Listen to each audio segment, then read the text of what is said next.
The world is sad, the world is sick, and the devil keeps on lying. But we'll tell the truth through thin and thick and keep the devil crying. That's right, ladies and gentlemen. It's This Week in Jihad, back yet again with the great, the one, the only, the David the Wood, and I, Robert Spencer, author of the Quran. Good morning, good afternoon, and good evening, David. How are you? How you doing, Robert? I'll be sharing this link for a couple seconds, let everyone know that we're live. But yeah, we're all good here. Well, I will just, in light of the fact that you're doing that, I'll just set up, I think, what's on everybody's mind at the moment, and that is that our dear friend, Hatun Tash, one of the most courageous people in the entire world, has not been heard from for a couple weeks. Nobody seems to know where she is. We hope and pray that she is okay. But David does have, before we assume the worst, David does have a bit of a piece of mitigating or possibly mitigating information. Yeah, that's just before everyone jumps to conclusions and concludes that she's missing and dead or something like this. Hatun just deciding to do something and just going and doing it without telling people is kind of a Hatun thing to do. So we're mainly wondering why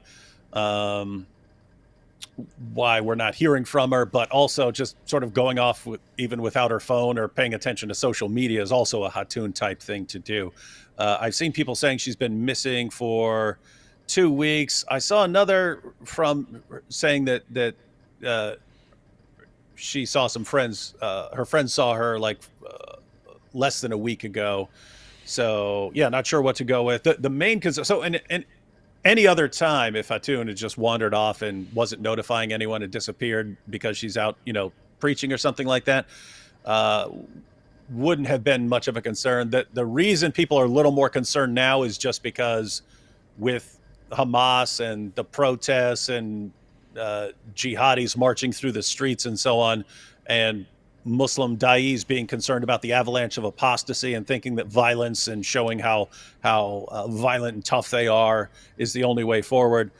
It seems like a heightened time of danger, and so that's the reason people are concerned right now. It's like, okay, now's a different time. Now we actually want to hear from her to make sure she's okay. But yeah, I would say I suspect she's okay somewhere preaching the gospel to someone right now. But yeah, would really like to hear from her. So we'll see. Well, we certainly hope you're right about that, David, and please do pray for her. Whatever her situation, prayers will always be helpful, and so please do keep her in your prayers. And of course, I'm sure it will be international news once she reappears, as we all hope she will do soon. In any case, we do have quite a lot of jihad tonight, unfortunately, and the jihadis are indeed emboldened everywhere. As a matter of fact, David, by popular demand, I do those poems at the beginning of the show because they are so widely acclaimed by literary experts and scholars of English and American literature. I mean, after a year of This Week in Jihad, you could just put together your book of poetry. Yes, a surah like it. A number of surahs like it. As a Oh matter of yeah, fact, yeah. We will challenge Muslims. Produce poems like Robert Spencer, or acknowledge that he's a true prophet. And oh, by the way, we are the judges of the contest. yes, exactly. So, anyway, I was almost going to not have a poem this week because, it does get pretty dark when you're dealing with jihad all the time. And it brought to mind actually a passage from the book of Revelation that I was, all day I was thinking I'd just start with that instead of a poem. And then I thought that, I don't want to let down the literary establishment of the Western world. So I went ahead with the poem. But in Revelation chapter 18, it is speaking about how the great city of Babylon, and of course people have argued as to what is meant by that for 2,000 years now, but the great city of Babylon has been thrown down and the passage is an indictment in various ways of the great city. And what is noteworthy is that it says, all nations were deceived by your sorcery. And I thought, all nations were deceived. Man, we are in an apex of deception, a time of a real crest of the deceptiveness of the jihad in the West. And take, for example, the craze that has arisen since we were last here, David, of people converting or praising Islam. It started out with people praising Osama bin Laden, and now it's gone on to people praising the Quran, converting to Islam on TikTok, talking about in their TikTok videos about the wonders of the Islamic faith. This is one of them, a self-described leftist queer gremlin who has now donned the hijab, as you can see. Well, in her defense, her eyesight's near 20/20. No, just kidding. What's wrong with you? Why are you being mean, Robert? Yeah, I'm the mean one. You say something like that, and then boom, it's on me. That's a very jihad move, as a matter of fact. But look what you do. You always you condition me to do this stuff by laughing hysterically at these horrible comments I make, which encourages me to make more and more horrible comments. Yes. Well, that's I guess we'll have to start the carpet bombing. I don't know, but in any case, there was another one I had here. I thought. But I can't find him now. Another one of these clowns. Oh, here he is. This guy here, or whatever he is. And I just came across another one, but I think we'll have to leave it for next week. This woman with multicolored hair speaking about how the wife-beating passage in the Quran, chapter 4, verse 34, is really not as bad as it might seem to the uninitiated. But in any case, this is a massive case of deception. And of course, the Dawa boys are crowing about it. I saw one of them saying, who would have thought the people who've been fighting Islam since 9/11 now have to deal with all these young people who love the Quran and Osama bin Laden. And I thought, well, actually, this doesn't surprise me at all. Does it surprise you, David? No, and that's been since 9/11, because after every huge terrorist attack that we had, every news agency and every politician wanted to show that they're not Islamophobic, and they would do that by bringing in Muslim spokesmen to tell everyone how wonderful Islam is over and over and over again. And things haven't changed. The only thing that's changed is that now it's on social media, where you have these terrorist attacks, and then everyone runs on social media saying, "Oh yeah, but Islam is great and Islam is wonderful." What's weird about all of this is, in the past, the thing that's actually changed is that in the past, I was just talking about this on a show that I recorded with Brother Rashid.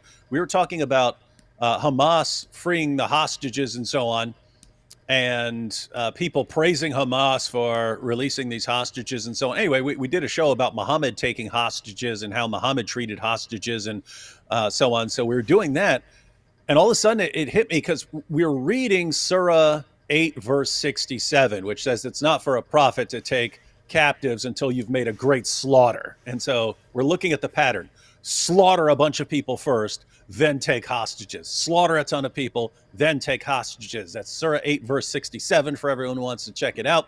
But notice it's exactly what Hamas did. So these guys who have this verse of the Quran memorized go out, slaughter a bunch of people, and take hostages exactly like Muhammad did. Anyway, we were talking about this with Brother Rashid, and I realized we're responding like it's 10 years ago. Like 10 years ago, people were going to say this has nothing to do with Islam, and anyone who says it has something to do with Islam is a racist and a bigot and an Islamophobe, and therefore we would have to go to the Muslim sources to show that it actually comes from Muhammad and the Quran. And I said, but now it's different. Now they're just praising bin Laden and all this stuff. So I don't think we're in that situation anymore. I think we're entering a new age where young people are like, yes, it's Islam, and we love it because it's the cool thing to do on social media. Just praise this stuff, and it's a good way to get attention.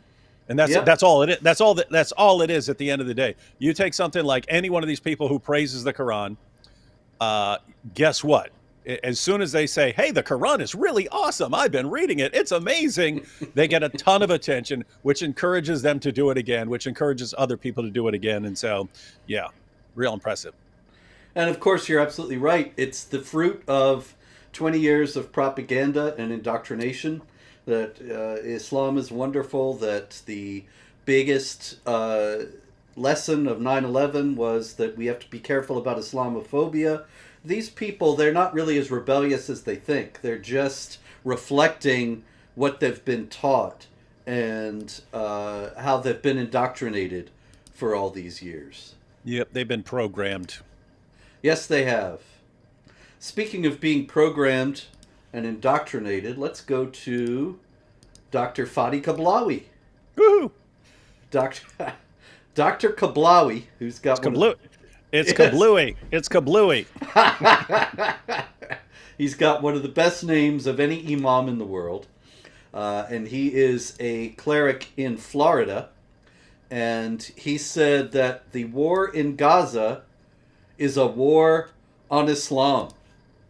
Now, David, why would he say such a thing? I thought this was all about land and occupation. No, I think it's got something to do with Islam. Yeah? What on earth could it have to do with Islam?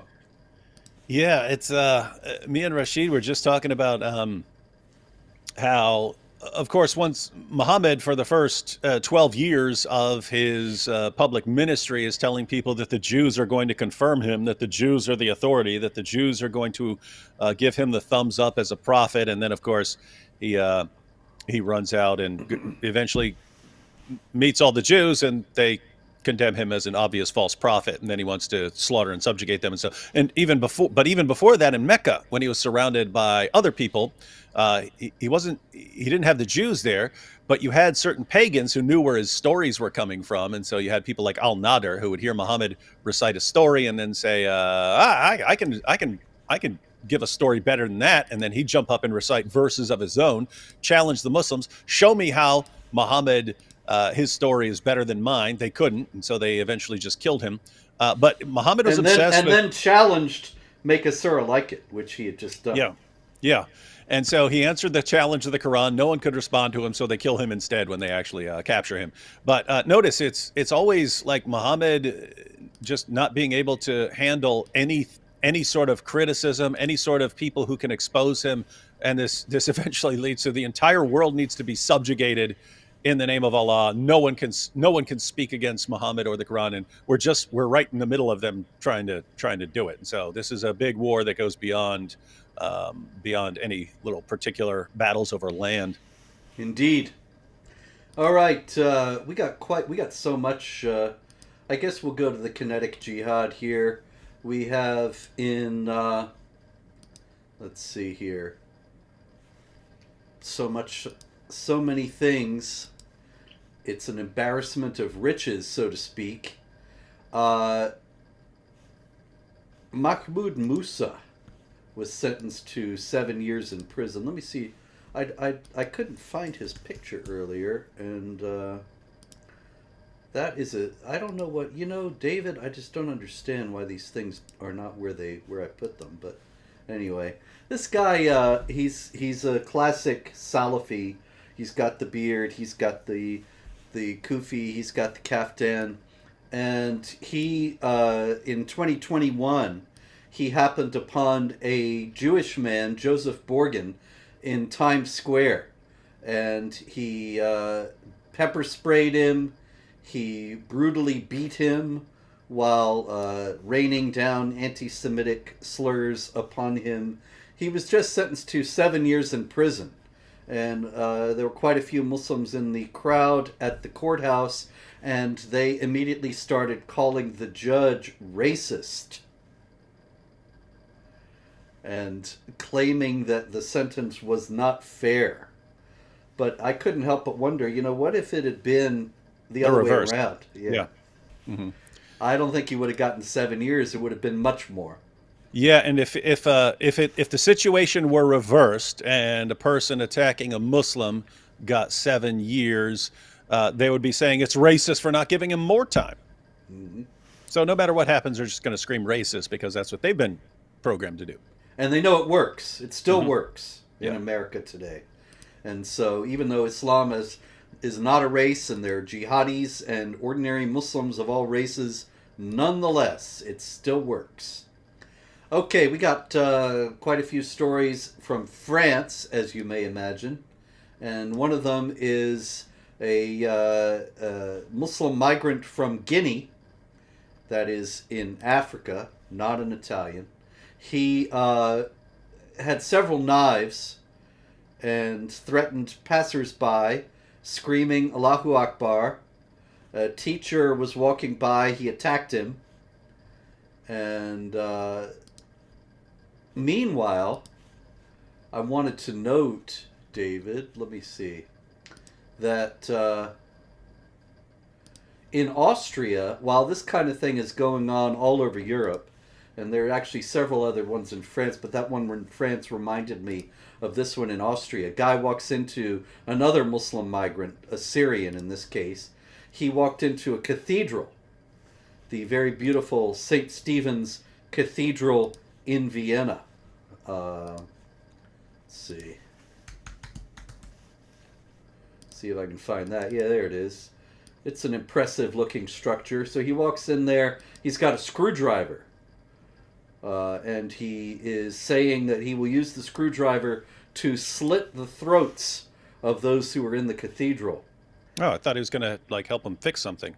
Yeah, and the cops, they can't figure out what his motive could possibly be. It's that sudden jihad derangement syndrome. They're still doing this. Yeah, just randomly. After all these years, you would think that the cops would have figured out what the motive was. Maybe these people would not have this kind of thing going on so often, but it's still the same old story, the same denial. Also, yes, David. Yes. Oh, yeah. I just wanted to point out because we're interested in when the situations are reversed or changed somehow. Notice when a Muslim is attacked anywhere in the world, people instantly jump to Islamophobia. And it seems to be, with disturbing frequency, to be the result of some other Muslim attacking the Muslim. But notice all this, hey, we really just have no clue what a person's motives are, even if someone's stating it, and even if we've seen it thousands and thousands of times before. We have no basis of figuring out what people's motives are. And whatever the person says his motives are, I saw this on an episode of Law and Order where this guy's like screaming jihad and stuff, and by the end they find out that he's just like upset because his mom left him or something like that. But it can't actually be motivated by jihad. So it's a result of the conditioning that if you've been told for decades that the Quran is all about peace and love and tolerance and so on, and someone says, hey, I'm slaughtering these people in the name of Allah, it's got to be some other reason, because you couldn't possibly be getting that from where you say you're getting it from. But when it's the reverse, and you just hear a Muslim has been attacked, you see it's the Islamophobes motivated by Robert Spencer. Yep. And so also in Austria, also in Vienna, in another church, Keplerkirche in Vienna. I think I said that right. Keplerkirche, Kepler Church. Anyway, guy goes in, 29-year-old Muslim. He sees a statue of Mary. He tears it down. He sees a big wooden cross. He tears it down and carries it out of the church. And what did the cops say? The cops did not say in this case they didn't know his motive. They ruled out a religious motive. Now, the mind reels. So he knocks over a statue of Mary and carries out the cross. Yes. What on earth could there possibly be for his motive other than a religious motive? Some people just don't like the shapes or statues in general, Robert. That must be it. That must be it. Yep. So that's Austria, but I was detoured here. I wanted to stay in France. In France, we also have The beheading of Samuel Paty, the school teacher a few years back who showed a Muhammad cartoon to his class in a class on the freedom of speech, and then was beheaded by a Muslim migrant from Chechnya shortly afterward. There are 6 teenagers who tipped off the killer as to which one was Samuel Paty so that he could be killed. And they have gone on trial this week. And so the question will be whether charges that they are being persecuted for Islamophobia, will they win out over the possible role that they had in this murder, which of course is a very important incident in the history of the West, really. This is the kind of thing that people are going to look back on and say, whatever happened to the free societies that there used to be in Europe? And this will be one of those things that was a big push on the way toward the loss of the free society, that people began to kowtow to Islamic law instead of standing up for the freedom of speech when it was difficult. Along those lines, are you planning to, because this is about jihad, but are you planning to address Geert Wilders' victory in the Netherlands at any point? I had not, but we can. No reason Oh, yes. why not. Just because you were on the topic of killing someone over showing a cartoon, and then wasn't Geert at the cartoon contest in Texas when jihadis actually showed up and we're going to slaughter you all in the name of Allah? Yeah. Was he there? He was there? There were 4 of us who were speaking. Pamela Geller and me, and Bosch Foston, the cartoonist, of course, who won the contest, and Geert Wilders. There was no indication that they were aware of Geert Wilders in particular. They just didn't like the Muhammad cartoon idea. And actually, Wilders had left. We had our whole event, and it was a very nice event, really, complete success.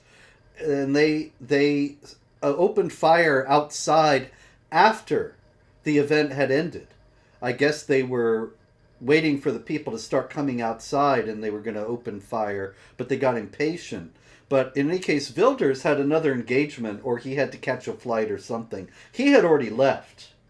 And so there was no chance that they were going to get him, even if they had wanted to.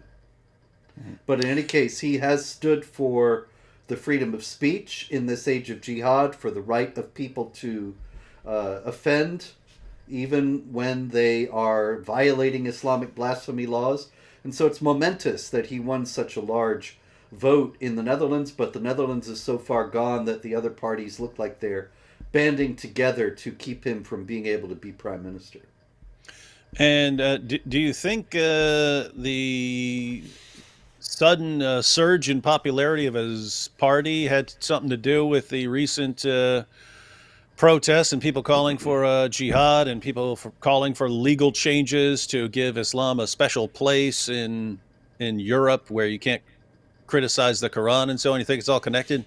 Oh, I don't have any doubt about it, David. It's very clear that the October 7th jihad massacre in Israel was a turning point for Muslims in the West.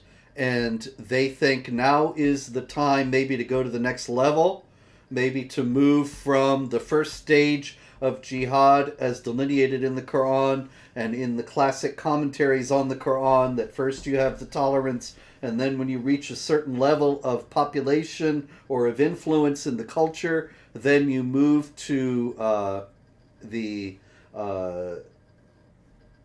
next level of jihad, and then you move to which is defensive, and then you move to offensive jihad. And in any case, it does seem as if they are looking for, or they have taken the opportunity to become much more aggressive and emboldened, but that has led to a pushback. And the pushback, of course, is indicated by the victory of Wilders, and I think that we're going to see more of that sort of thing as well. This guy is saying Hatun has been found, so I'm just checking to see if he's just gaslighting. I'm Yeah, not seeing anything. You seeing anything? I'm not seeing no, anything. I went and looked around real quick. I would assume my messages would be lighting up right now, something like that, unless he's like the first person to hear of it or something. But yeah, I would need Yeah, further confirmation of that. looks like it's just spamming. But in any case, okay, also in France, we have the sad story of this young man whose name is Thomas Poretto, and he was at a dance in a small town, Crépole, in France, in rural France, and a group of Muslim Arabs came in, started to attack people, said, "We want to kill white people," and they stabbed him to death, and then 17 others were wounded. This is a direct result, actually, of the policies of the president of France, Emmanuel Macron, because Emmanuel Macron recently was under a lot of pressure in that the cities in France had been transformed into essential war zones by the migrants. And so he announced this ingenious plan to have people resettled in the rural areas. But now the jihad violence is going to the rural areas. It's even more difficult. So, David, I am still seeing all this going by in the comments, but I'm not seeing anything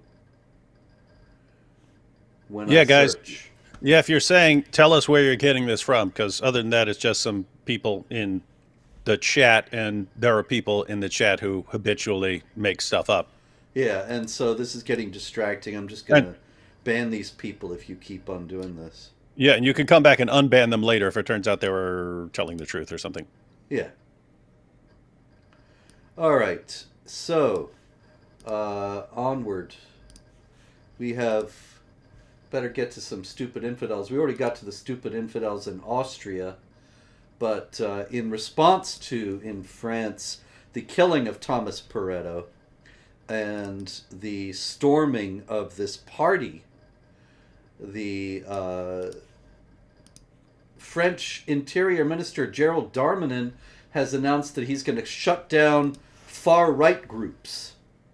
And this is like in Ireland, where the Prime Minister of Ireland, there was recently a stabbing of 4 people by a Muslim migrant in Dublin, and then there were violent demonstrations by the Irish against mass migration into Ireland. And Leo Varadkar, in response, the Prime Minister of Ireland, has been saying, okay, what we're going to do is we're going to crack down on speech and criminalize criticism of the migrants.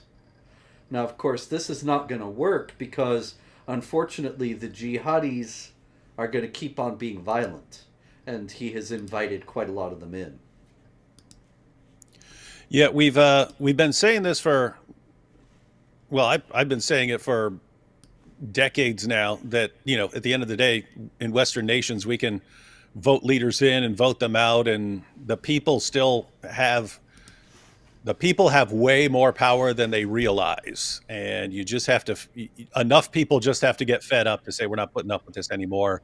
And then you can scream Islamophobia and do whatever you want. It's not going to work. You can't, you're not going to lock up 2/3 of the population who are ticked off over your insane policies.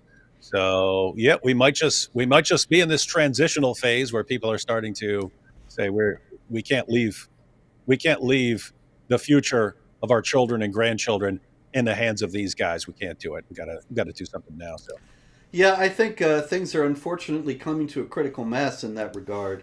It's very late. It might be too late in many places in Europe and in certainly Ireland and the British Isles in general. It's going to be very difficult to avoid violence, but for one thing they could do is get rid of rulers like this prime minister. Meanwhile, there is a corresponding counter movement. This is a Belgian MP from Iran, Daria Safai. And Daria Safai wrote on Twitter the other day, when I was detained in Tehran in 1999 in the Ayatollah's prison, I could never have imagined that one could also be imprisoned in the West for the same reason. The day before yesterday, it was announced that one could also be imprisoned in the West for the same reason. The day before yesterday, it was announced in the United States that they have a comprehensive plan to fight Islamophobia. What might this national plan entail? Criminalizing Islamophobia and making it punishable. And of course, this is somebody from Iran, David, somebody who knows very well what they're dealing with when they're talking about Islam and Islamic rule and Sharia. And she's come to Belgium and is in the parliament and is now fighting against laws to criminalize Islamophobia, just like Leo Varadkar is trying to pass in Ireland. And, well, we can only hope that the sanity will win out and there will be some effort to stand up against all this. But I tell you, it's crazy stuff. David, this is Kira Lewis. Kira Lewis is actually was a counselor in Britain. That's some local official, right? City councillor, that kind of thing. And she was a counselor for the Labour Party, which is far left. And she shared an article criticizing Hamas and has resigned under pressure because it's bad on the left these days to criticize Hamas. Going back to the Iranian woman, it's interesting that there have always been people, talking for decades, who've been warning Western nations about, hey, you guys thinking you're protecting people by making these laws against criticizing Islam or just calling people Islamophobes whenever they point these things out? You don't realize what you're doing. I mean, think about this. I mean, Pastor Daniel Scott, I mean, that was decades ago now, wasn't it? I mean, Yeah. At least 15 years or so ago. But yeah, Daniel Scott in Australia, a guy who had to flee Pakistan because they were going to kill him for violating their blasphemy laws. He goes to Australia and, oh, here I can point out some of the problems that they were going to kill me for back there. And he gets arrested. He gets arrested for it. He gets arrested in Australia. And in court, he tries to explain to them, hey, look, we're going. Let me show you from the Quran why I have a problem with what's going on here. And no, you can't read from the Quran. You're upsetting the Muslims. And it's just this amazing situation. And you get all the way down to our time, and we're still figuring out ways to punish people who criticize killing apostates, beating women into submission, taking sex slaves. U.S. governments are still trying to figure out ways to punish people for criticizing things that definitely need to be criticized. And you've got all these people who come from Iran and Pakistan and so on are saying, guys, you don't know what you're doing here. You need to really, we just came from places like this. We just came from places where they punish people for criticizing Islam. How are you doing the exact same thing? We had to flee countries because they punish people for criticizing Islam. And what are you doing here? And people just won't believe them. You know what it actually reminds me of? You remember Elie Wiesel in his book Night? He said when the concentration camps started, there were Jews who actually escaped sometimes and would run back to their towns and tell people what they're doing in the concentration camps, that they're being put into ovens and stuff. The Jews of the towns would not believe them. Like, you're crazy. What are you talking about? The Germans? The people who are the people who have all the physicists, the people who are making all the operas, there's no way they're doing any of this. You're crazy. It was going on. And the people were actually there warning them. And if people had actually paid attention to the warnings of people who had been there, a lot of lives would have been saved. A lot of lives would have been saved. David, it's just incredible what is going on all over the place. And it's all in connection with that this denial continues and this willful ignorance. Take, for example, this lady whose name is Rhoda Jatau, and she is in Nigeria. And in Nigeria, there was last year, you may recall, I'm sure we spoke about it on this program, there was a terrible murder of a 22-year-old student, Deborah Samuel Yakubu, who had been accused of blasphemy because she was actually lynched. She was stoned to death because she thanked Jesus Christ for helping her pass her exams. And the Muslims took umbrage, thought this was blasphemous because she did it on a college message board that they also shared. And so they murdered her. Rhoda Jatau has been held without trial ever since because she criticized the Muslims for the killing of Deborah Yakubu. And now she is actually going to go on trial soon after having spent the last 18 months in prison. And so they kill her. They kill her for violating their blasphemy rules. And then you're not even allowed to criticize the people who kill her without being thrown in jail or something like that. They want to punish you too. But I mean, think about this. This is kind of the reason you don't want blasphemy laws here in the West. And like Western nations are still like, hey, it works so well in Pakistan and Nigeria. Why can't it work here too? My goodness, they're insane. Yep. They're absolutely insane. No doubt about it. And speaking of insane, here's Chris Christi. Chris Christi is, of course, a candidate for president, former governor of New Jersey. And he recently said that the rise in anti-Semitism in the United States was the fault of his chief rival for the Republican presidential nomination, Donald Trump.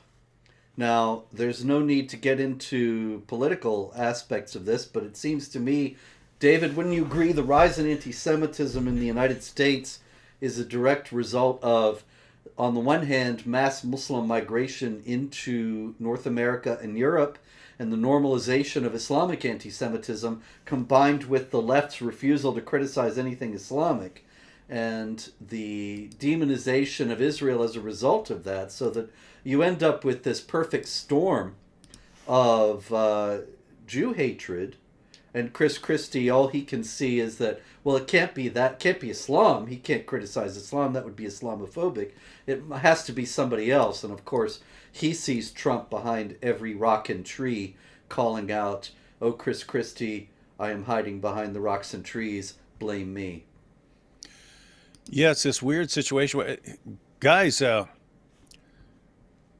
like indoctrination has consequences. And so you take a situation like,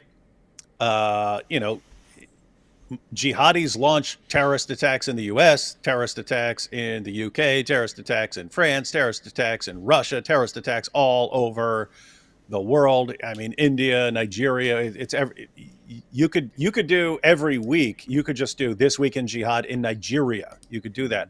That's how relentless it's been.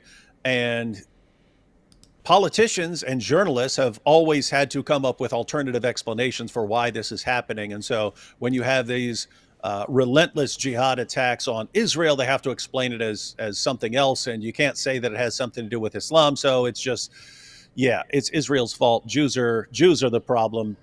And if Muslims are going to keep protesting and rioting and so on over the Jews, and you can't blame the Muslims, you have to blame the Jews. And so now everyone's united in condemning the Jews, and shocker, rise in anti-Semitism. Yep.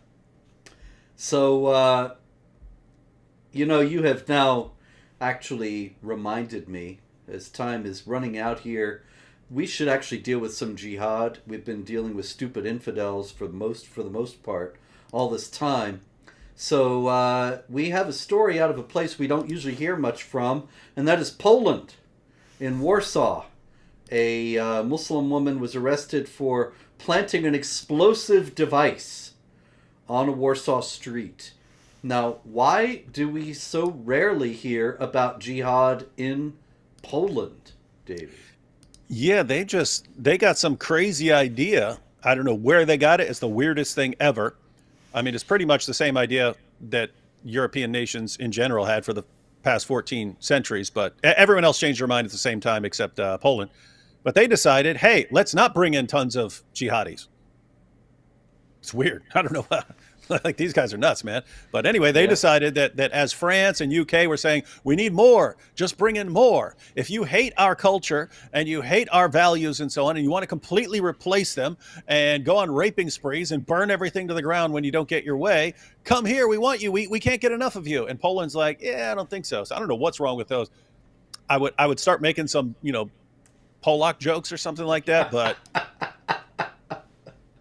something's wrong. Something's wrong with them. What else could it be? Well, you could always make jokes about the other countries that have gone the other way. This is Nicoletta, and she was a 17-year-old Greek girl, and this is her Pakistani boyfriend who strangled her to death in Greece, and he explained that she kept cursing Muhammad. Now, you know something? I got to tell you, David, I kind of doubt that Nicoletta was cursing Muhammad. I wasn't there. I don't know them. Maybe she was. But I just submit to you that a 17-year-old girl in modern-day Europe, anywhere from Spain to Greece, is just not going to have the idea that that's acceptable behavior to curse Muhammad, but is actually going to think, oh, I better avoid Islamophobia. She already had the Muslim boyfriend, so that's even more indication that she's very unlikely to be cursing Muhammad. Meanwhile, however, you have this Pakistani migrant who knows that in his country, if he can explain that he killed somebody because she was cursing Muhammad, then he gets off. Might as well try it in Greece. He might not even be aware of how different it is there. And it might not even be different anymore. Yeah, and you have the same thing over and over again where Western nations keep making the incredibly insane, stupid assumption that everyone everywhere is basically all the same and has the same values and so on. So you can just, and then they bring in a family and then, the dad and brother killed the sister for not wearing a burqa. What's going on there? We thought they really loved our culture and weren't like that anymore. And here you have people who've grown up all their lives. If someone criticizes Muhammad, you can kill them, but they don't have to actually do that. Someone can annoy you or upset you for any reason, and you could just say that the person did it. It becomes a perfectly acceptable form of murder. So yeah, I'd be on the same page with you. It's always possible. We don't know. We weren't there, but much more likely that this girl didn't say anything of the sort, and this guy just used it as an excuse to kill her. So on the one hand, that's further reason that we do not want blasphemy laws here in the West, even though politicians all over the place are trying to give them to us. But two, since it's doubtful that she actually cursed Muhammad, I will. Screw that child molesting, murdering, rapist Muhammad. Thank you, David. Mm-hmm. That was refreshing. Meanwhile, also in Greece, we have an Afghan who is now living in Greece, and he met up with an Egyptian. And they did not walk into a bar because he found out that the Egyptian had converted to Christianity. And so he stabbed him, that is, the Afghan stabbed the Egyptian convert to Christianity. He stabbed him in the temple. I think he missed. I think he was trying for the neck. That's bad aim there. Yeah, and the hand. Allah will not be pleased. Why the hand? Oh, yeah, strike at their fingertips. There you go. Chapter 8, verse 12, ladies and gentlemen. Strike at their necks and their fingertips. I agree with David. I think maybe the guy was moving, probably almost certainly the guy's moving, and so he hits the temple. He was trying to find the neck.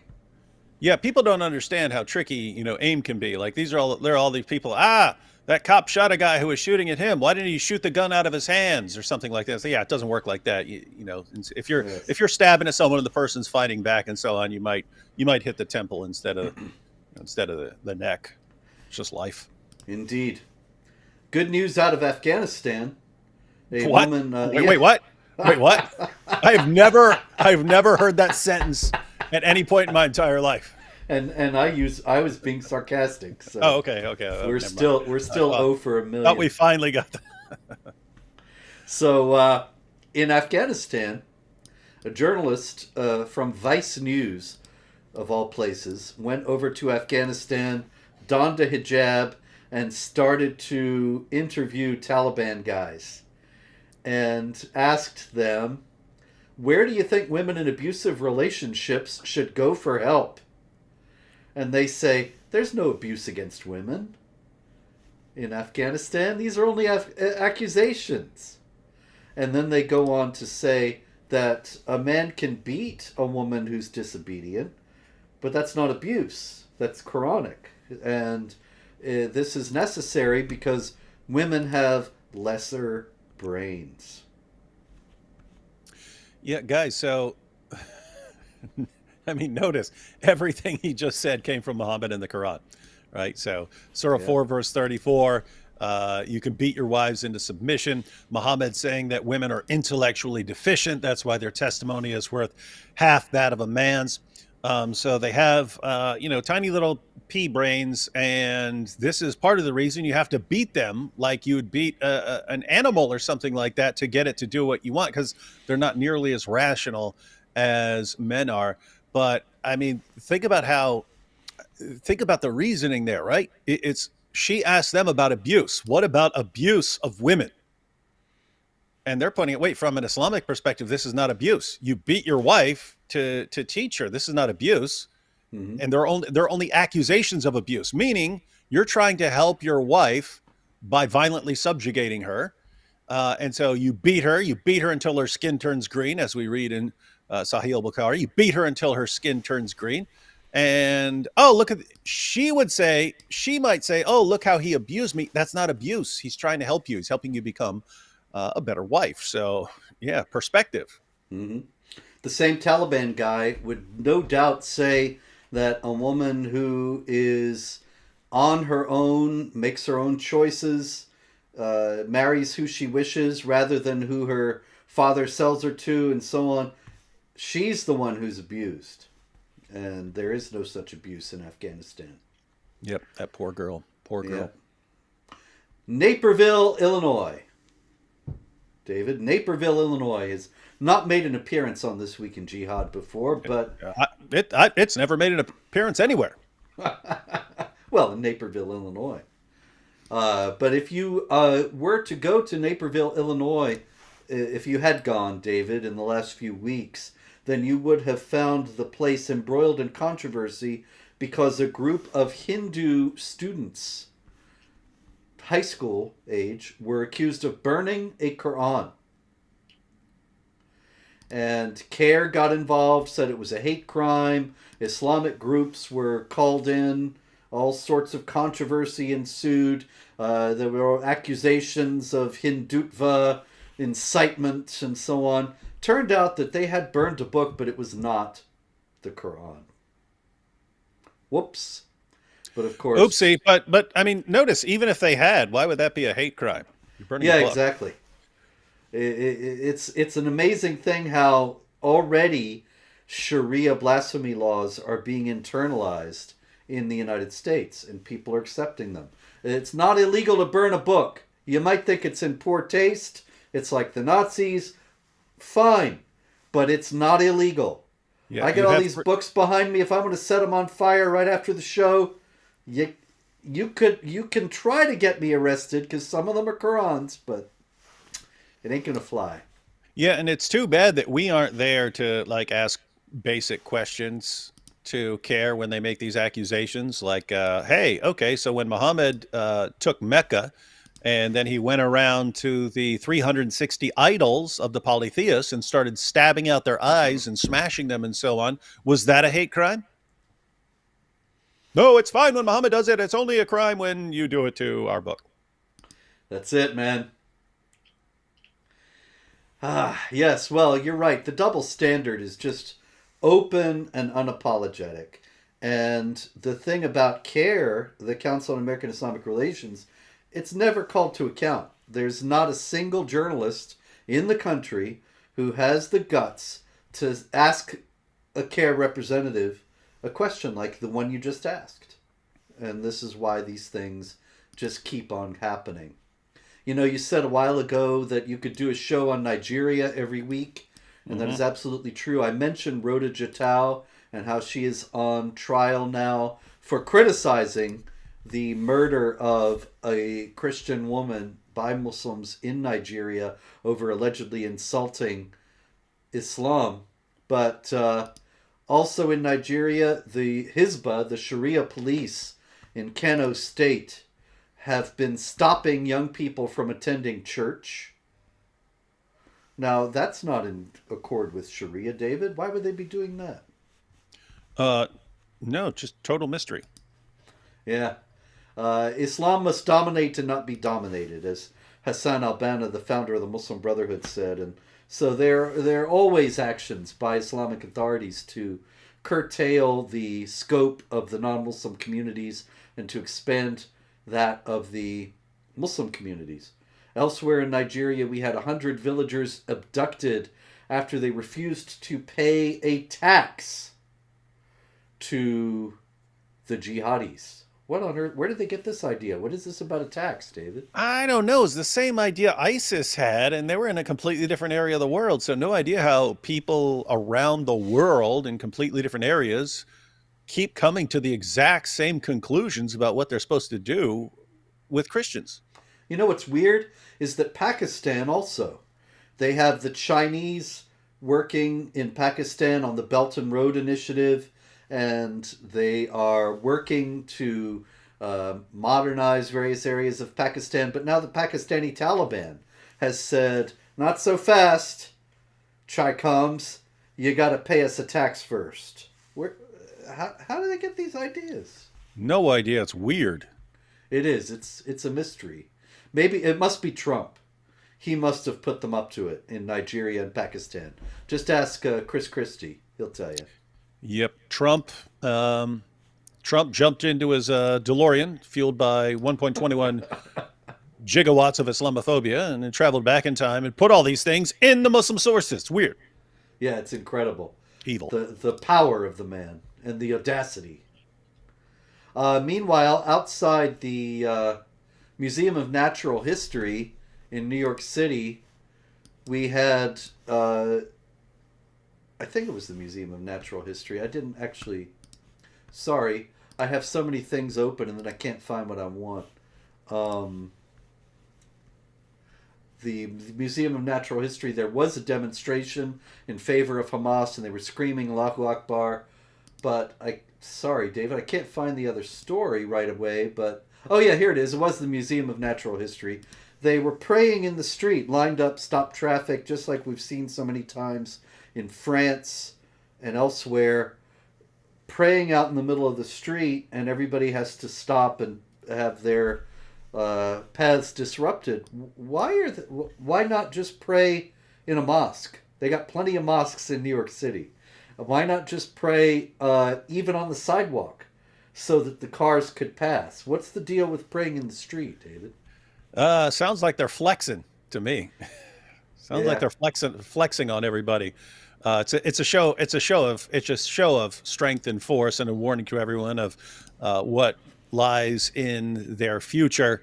It always enters my mind whenever I see that, how they claim to respect Jesus. You know, the guy who said, don't pray to be seen by others. And like everything they do is meant to be seen by others. Fasting is meant to be seen by others. Praying is meant to be seen by others. And yet Jesus condemns it.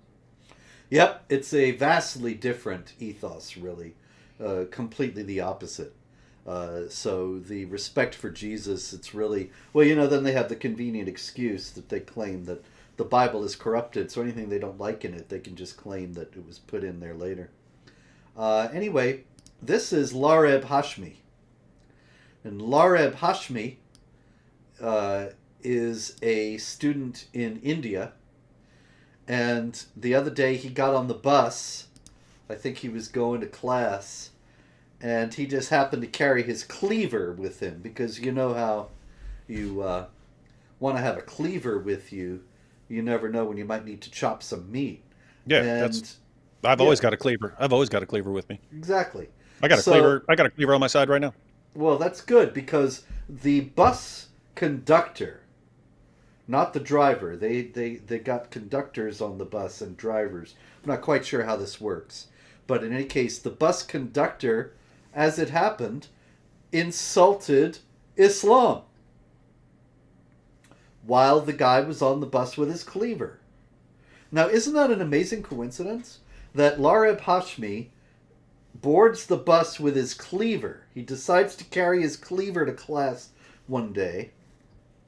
And just that same day, by an amazing coincidence, the bus conductor gratuitously decides to insult Islam in his hearing.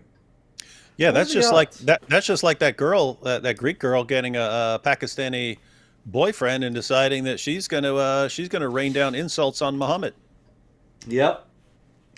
It seems as if what's actually the case is that the Indian authorities are supine in the face of jihad attacks so often that he might be hoping that if he can claim that this fellow, the bus conductor, had insulted Islam, then he will get a lighter sentence for trying to slit his throat. But obviously, there was something else going on. People are saying that he didn't pay for his bus ticket in previous trips. He was gunning for the guy or cleavering for the guy, and he made up the story about how he insulted Muhammad. Meanwhile, anti Semitism is all over the place, more open than ever. In Paris, a Jewish man got into a cab, and the cab driver turned out to be a Muslim. And he said, I will not take you, you dirty Jew. And so the guy had to get out of the cab. But of course, he was lucky. Could have been worse. He could have taken him somewhere he didn't want to go. Uh, It is it is interesting, by the way, that the exact same group that says, look, just because there have been tens of thousands of terrorist attacks carried out in the name of our religion over the past couple decades, you shouldn't be at all concerned about anyone else in our group. You can only single out the individuals who actually do it. You can't be worried about anyone else. But these are the exact same people who, hey, look at what's going on over in Israel. Therefore, everyone in your entire group is needs to be punished in some way. But notice, I mean, that was the same idea as Muhammad. Oh, look, this guy played a prank. We will crush your entire tribe. yes, Mhm. that is indeed so. Although that story appears elsewhere as well. You'll see that in my forthcoming book, Muhammad, a Critical Biography. There's a variant of that story, happens later in Muhammad's career, shows the whole thing is fictional. The stories get fashioned to fit various places, but there are traces enough that you can tell, hey, wait a minute. The same Muhammad standing with the same guy, and he shoots an arrow and kills the guy who's insulting the Muslims. What a coincidence that this would have happened twice, or maybe it didn't. Anyway, Austria, the moral guardians are out on the streets, the Sharia police, and they brutally beat a non-Muslim teen this week for having the audacity to date a Muslim girl, which is, of course, why would that be a problem? Well, you're not allowed. Um, Muslim men can marry non-Muslim women, Christians and Jews, but Muslim women cannot marry a Jewish or Christian man, and so they're just applying the principle there. But yeah, I mean, the underlying thesis is that the man's going to control the relationship, and so if you're a Muslim and you marry a Jewish or a Christian woman, even if she remains a Jewish or Christian woman, you're going to have control over the children. You're going to be able to raise them as Muslims, and the idea is you are taking over the reproductive capabilities of the enemy and using their women to make your future co-religionists. And so you don't want Jews and Christians or anyone else to be able to do the same thing in reverse. Yes, indeed. Exactly. And so you can't have a Muslim woman marrying a non-Muslim man. That is forbidden under all circumstances.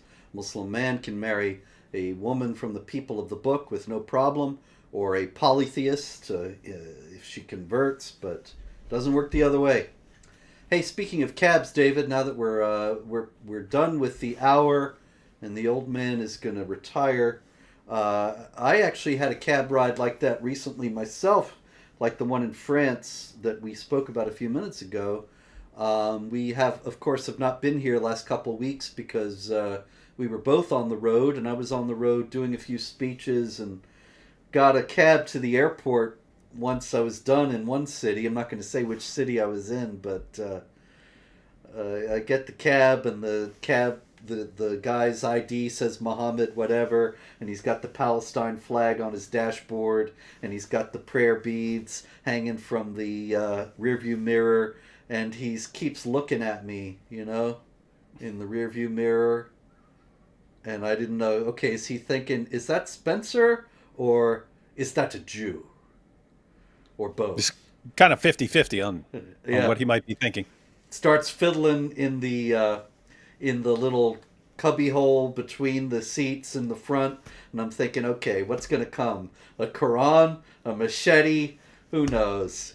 So I started chatting him up and being dumb and happy and talking to him about the beautiful city we were in, and maybe, I don't know, maybe distracted him. He stopped staring at me in the rear view anyway.